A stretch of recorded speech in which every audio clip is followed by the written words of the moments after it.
Last couple didn't go so well, did they? No. So, uh, what makes this year different, or what do you hope makes this year different? Well, I hope we win. I mean, it's I hope we win. Last couple years, we were fortunate enough to be in an at-large position, pretty much locked into that. So winning the first round of the playoffs is what was necessary, and I'm not sure if that played into what happened after that or not. But this year, we have to, both teams have, every team that's playing, all four teams that have gotten to this point have to win. So you hope your team's prepared to play, that you've done a good job throughout the year, and you're ready to be at your best when your best is needed, and the team that is in that regards will be the team that comes out on top. That's a good question, because I think the lesson in it is, you could argue that that all the injuries we sustained brought the group together, and that the individuals that are playing extremely cohesively. So really, being thrust into the necessity to perform, we're very thankful that there's many players that have stepped up and performed. We've gotten the best play out of careers out of several individuals, and can't be more appreciative and thankful and proud of those guys for for being ready to take advantage of the opportunity they had. And just goes to show you, it's the team, because I think that there's probably several teams that would have been written off this year. Maybe St. Thomas, maybe because of injuries and what they went through, and I think we'd be kind of in that boat a little bit. But the individuals that are playing are doing a tremendous job, and so we've regardless of the outcome, the pride that you feel for the players, again, performing when they need to perform, is really what you're after. That your kids make the right decisions when that you trust them, that in their upbringing that they make the right decisions at the time, and that you've guided them in the right direction. And so we're extremely proud of our players for the resiliency that they've shown.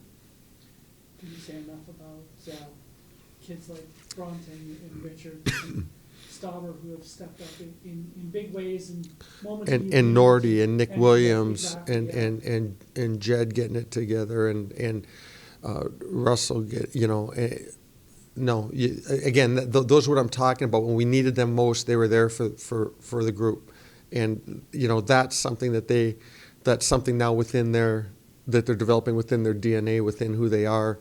That'll be a life skill moving forward. And that's really what this is all about. They spend a short time of their lives with us, and you're hoping and you're praying that you're leading them in the right direction within their life, so that they can go on and at some point one of them will be sitting here, and at some point one of them is they're going to have their own families and things like that, and these are all experiences where they can sit and through the hard times understand that everything's not easy. Life's not easy. We say it all the time. Life's not easy, but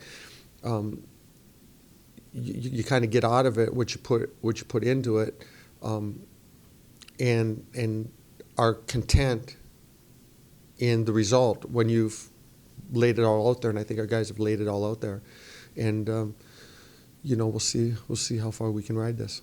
It's a credit to the players that they're able to perform when they need to perform. That's really what, the ultimate goal.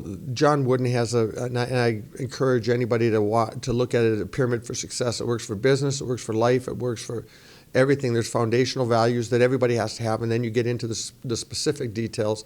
But at the pinnacle of that pyramid, at the very top, if pinnacle is the top, is competitive greatness, and that's being your best when your best is needed.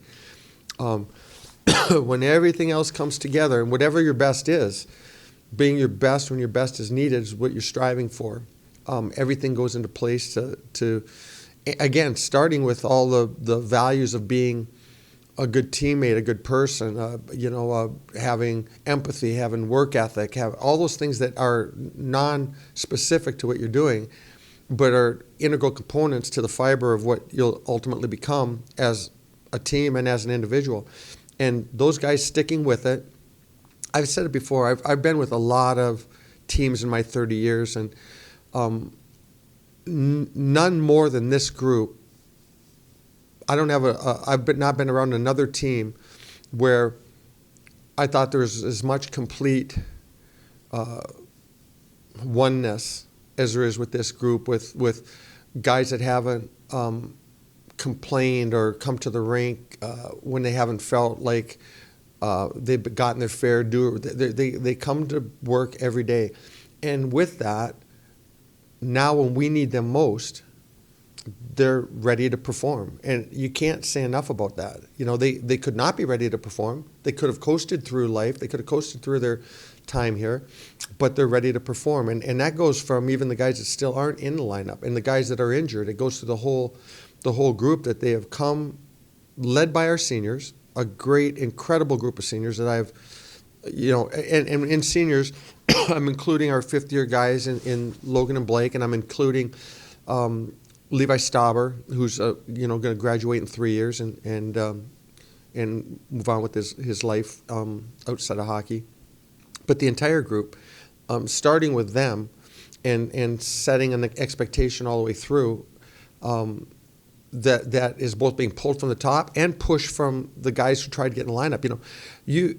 It's hard to, when you're not in the lineup for whatever reason consistently, to get yourself in the lineup, and that often means overcoming a lot. And our guys have overcome a lot. They've put a perfection to their game where when they have the opportunity to play, they're performing, and extremely proud of them, for stepping up and doing that and performing better than we were before as a team. So it's really a great lesson that it's the fighting the dog, not the dog in the fight. Yeah, I think it's obviously gelling. Even on Saturday night, I give Bowling Green credit that what they shot went in. They at one point I think they had, what was the final score? 6-5. They had 5 goals on 9 shots at one point. 4 on 8. Yeah. 4 on 8. And so so you're obviously doing a decent job. Now the goals that they scored, they're good goals. But in saying that, we weren't getting bombarded. They just scored goals, and that happens. That's hockey. That happens. So. But there's more to it. There's forwards supporting. There's picking up your guys on rush defense. There's not playing for a long time in your zone. Having quality exits and having possession time in the offensive zone that takes away from some of that. And there's a lot that goes into it. And the forwards are an equal part of everything that goes on in your defensive schemes. Yeah, he changes our look a little. He changed our look a lot, but there's similarities between he and Evan. And Evan Orr was playing great for us as well. So, the question going, for this Friday night is, do we dress an extra D or do we dress an extra forward going on now that Max Koskapirti's back? We have a little bit more of a comfort feeling up front, but we still have some other banged up that guys have been playing with injury that are going limited in practice, and those are always day before the game decisions as to whether they're ready to go or not. So we'll see going forward how that all pans out. He's been the same. He's always been consistent. His numbers are not that far different than they were a year ago. He's got himself 4 shutouts, and been there when we needed him all the time.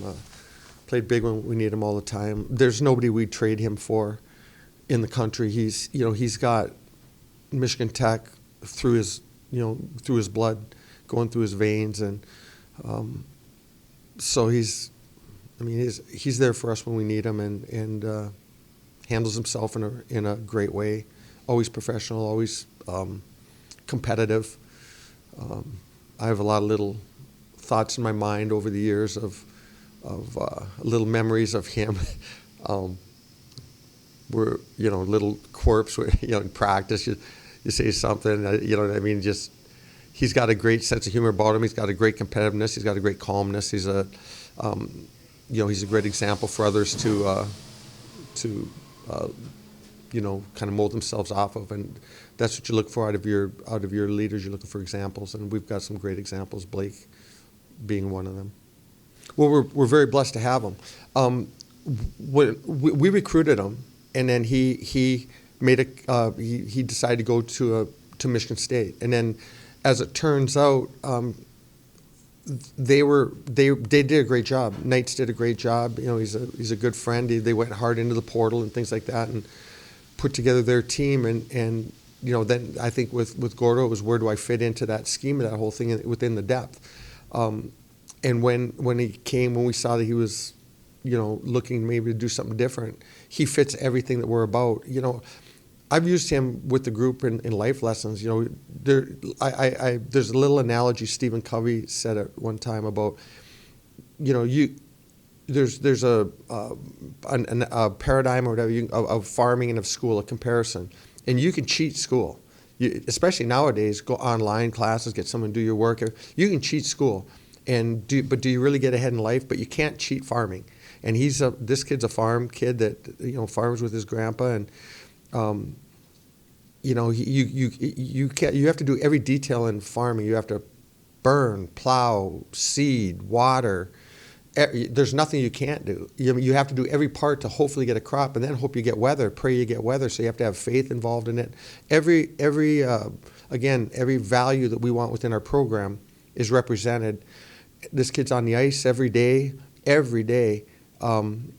and others are joining him now, shooting pucks in a skill session, before practice during the day sometime, and it pays off. And that's the example. Again, all these. That's why I talk about our group. These examples are life lesson examples. I mean, Isaac, he's teaching me. He doesn't even swear. You got some of our other guys that are heavy churchgoers that fire off every once in a while, and I say, hey, we got to get these church guys around you, Gordo, so that you can rub off on them a little bit. Their parents will like that a little more, and so he makes us all better. Like so many of our guys, that's what I'm saying. There's not a guy in our room that hasn't made me a better person, and gave me a feeling of compassion, and they're all Bronte. We aren't even talking about Bronte. What he's, the incredible person that he is. Arvid, Moser. They're all, and I'm just throwing seniors out there now. They're incredible people. So you take what happens. We'll give our best on Friday night. I know the guys will give what they have. It's our job to stay calm and try to just give them.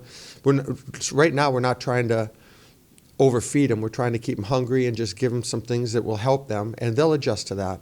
And when you get to that point where there's good dynamic communication between the staff and the players, they know how to play. They know what to do. Like we were looking yesterday at some things and talking about maybe making some changes or some alterations, and then look back over some of our recent play and said, we don't need to change a thing. Like these guys got it figured out. They'll read the play. They'll make the play. And I have no reason to expect that it won't be a great game Saturday night. Things happen in a hockey game of this. We saw it last week, and when elimination's on the line, games get crazy. And the group that can keep the order to that chaos will be the team that has probably the best chance to advance and play for a championship next weekend.